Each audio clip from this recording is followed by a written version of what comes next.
Guys welcome back to నిక్సరూస్ creation. నేను ఇవాళ ఫ్లాక్ సీడ్స్ అంటే అవిసె గింజల కారపొడి తయారు చేస్తున్నాను అనమాట. ఇది ఏంటి అంటే హెయిర్ గ్రోత్ పెరగడానికి, హెయిర్ సిల్కీగా అవ్వడానికి, వెయిట్ లాస్ అవ్వడానికి ఉపయోగపడే చక్కటి అవిసె గింజల కారపొడి అనమాట. ఇది చాలా కమ్మగాను చాలా బాగుంటది అనమాట.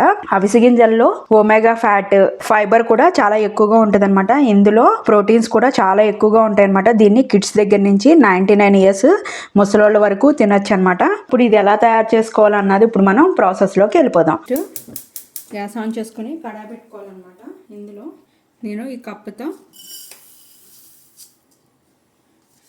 కప్పున్నర తీసుకుంటున్నాను అనమాట. ఫ్లాక్ సీడ్స్ ఎక్కువ రోజులు రావు, 15 డేస్లో అయిపోతుంది. చూడండి ఇలా పేలుతూ ఉంటాయి, చట్పట్ లాంటి సౌండ్లు వస్తూ ఉంటాయి.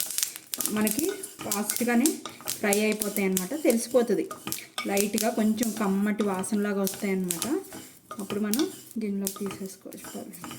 లో ఫ్లేమ్ మీద పెట్టుకుని ఫ్రై చేసుకోండి, లేకపోతే మాడిపోతాయి, లోపల ఫ్రై అవ్వదు అనమాట.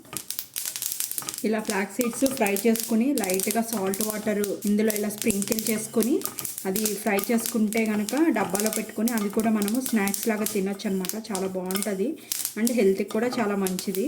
అట్లీస్ట్ అలా తినకపోయినా ఇలా కారపొడి చేసుకుని వీక్లీ 3 times 4 times అలా తింటే కనుక చాలా మంచిది అనమాట హెల్త్కి. చక్కగా మంచిటి కమ్మటి అరోమా వస్తుందన్నమాట. ఇలా వచ్చిన తర్వాత మనకి ఇవి ఫ్రై అయినట్టు కూడా కనిపిస్తాయి అనమాట. బాగా పర్టికులర్గా చూస్తే అది మనకి సీడ్ అన్నది ఫ్రై అయినట్టు తెలుస్తుంది, కొంచెం ఉబ్బుతుంది అనమాట. ఇప్పుడు ఒక ప్లేట్లోకి తీసేసుకున్నాను. ఇప్పుడు ఇందులో కొంచెం ఎక్కువ వద్దు, 2 to 3 spoons నువ్వులు కూడా వేసుకోండి, బాగుంటుంది అనమాట. తెల్ల నువ్వులు, పప్పు నువ్వులు ఉంటాయి కదా, అవి తీసుకోండి. పేలుతనే చూడండి, ఇలా కొంచెం గోల్డెన్ బ్రౌన్ కలర్ వస్తే సరిపోతుంది అనమాట.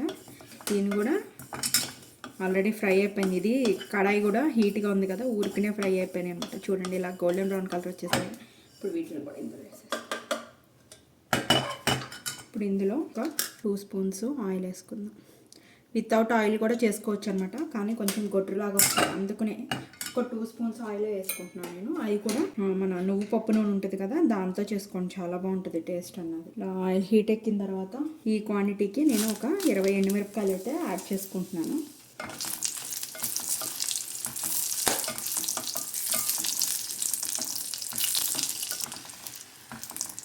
ఇప్పుడు ఇందులోనే ఒక 1/2 డజన్ వెల్లుల్లిపాయ రెబ్బలు కూడా వేసుకోవాలి. నేను ఇందులోనే వేసేసుకుంటున్నాను. ఒకవేళ మీకు పచ్చిగా ఆ ఫ్లేవర్ బాగుంటుంది అంటే కనుక మిక్సీ చేసుకునేటప్పుడు కూడా వేసుకోవచ్చు అనమాట. కానీ ఇది కొంచెం ఫ్రై అయితే బాగుంటుంది, మనకి ఎలాగో నిల్వ ఉండడానికి, కాబట్టి నేను కొంచెం ఆయిల్లో ఫ్రై చేస్తున్నాను.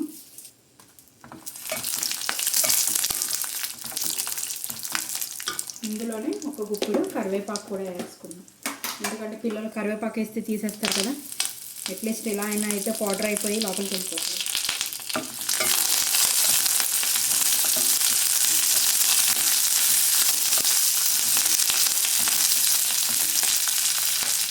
ఈ క్వాంటిటీకి ఒక 2 spoons ధనియాలు కూడా వేసుకుంటున్నాను అన్నమాట.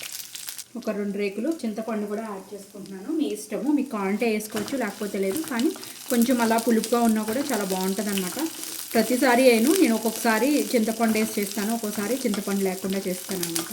ఈ ధనియాలు అవి కొంచెం లైట్గా గోల్డెన్ బ్రౌన్ కలర్ వచ్చే వరకు ఫ్రై చేసేసుకొని గ్యాస్ ఆఫ్ చేసేసుకుంటే సరిపోతుంది. చూడండి లైట్గా గోల్డెన్ బ్రౌన్ కలర్ వచ్చింది. ఇప్పుడు మనం గ్యాస్ ఆఫ్ చేసేసుకుందాం. చల్లారిన తర్వాత మిక్సీ జార్లో వేసుకొని పౌడర్ చేసేసుకోవటం. ఇవన్నీ మిక్సీ జార్లో తీసేసుకున్నాను. ఇది చల్లారిపోయినాయి. కొంచెం ఈ క్వాంటిటీకి నేను 1 స్పూన్నర గల్లుప్పు అయితే యాడ్ చేసుకుంటున్నాను అనమాట. సో దీన్ని ఫస్ట్ మనం పౌడర్ చేసేసుకుందాం.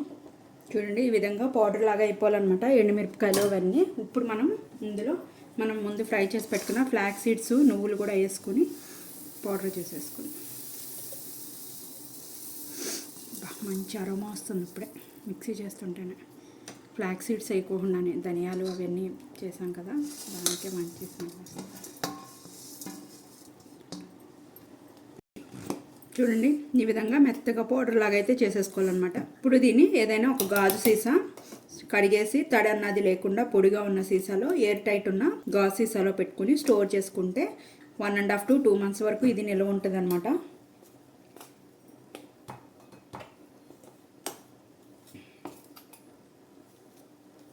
దీన్ని ఇడ్లీలో తినచ్చు, దోశ పైన వేసుకోవచ్చు. ఒకవేళ మీరు అలా లేదు అంటే కనుక కర్రీస్ వండేటప్పుడు కొంచెం పౌడర్ కర్రీలో కూడా ఇలా ఫ్రైలు అలా చేసుకున్నప్పుడు పైన కొంచెం చిమ్మండి, అలా కూడా తినచ్చు అనమాట.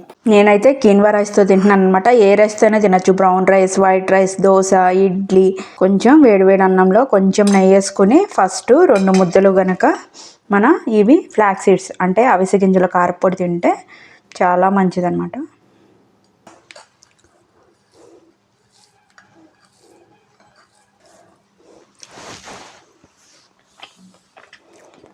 చాలా కమ్మగా, చాలా టేస్టీగా, సూపర్ ఉందన్నమాట.